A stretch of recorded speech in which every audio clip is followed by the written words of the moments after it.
আজকে নতুন স্টাইলে বিরিয়ানি রান্না করব। তেল আর লবণ দিয়ে দিলাম, আর বিরিয়ানির মশলাটাও এই পানির ভিতরে দিয়ে দিলাম। ভিতরে গোলাপ জল আর হলো কেওড়ার জল দিয়ে দেব। পানিতে জাল এসে গেছে, আগে থেকে ধুয়ে রাখা চালটা দিয়ে দিলাম এই পানির ভিতরে, গরম পানির ভিতরে। হলো সেই মুরগির গোশ, এই যে ভাজা ভাজা কষানো হয়ে গেছে। এখন বিরিয়ানির ভিতরে এই গোশটা দিয়ে দেবো। যে চালি বলক চলে আসে, এখন সেই ভাজা গোশটা এই ভাতের ভিতরে দিয়ে দিলাম।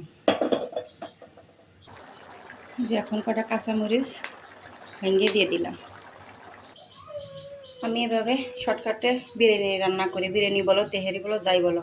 আর আগে থেকে দুধ গুলাই রাখিছিলাম, গুঁড়ো দুধ একটু ঘন করে, এখন দমে বসাই দিয়েছি, তো সেই দুধটা দিয়ে দিলাম। এই দেখো আমার বিরিয়ানি রান্না হয়ে গেছে। আমি এক হাতে ক্যামেরার এক হাতে ধরেছি, তো এই জন্য ভালো করে দেখাতে পারতেছি না। কত সুন্দর হয়েছে দেখো। এই যে আমার বিরিয়ানি রান্নাটা হয়ে গেছে, দেখি কি অনেক মজা হয়েছে। দেখো কত সুন্দর বলেছে, শর্টকাটে রান্না করেছি বিরিয়ানিটা আজকে।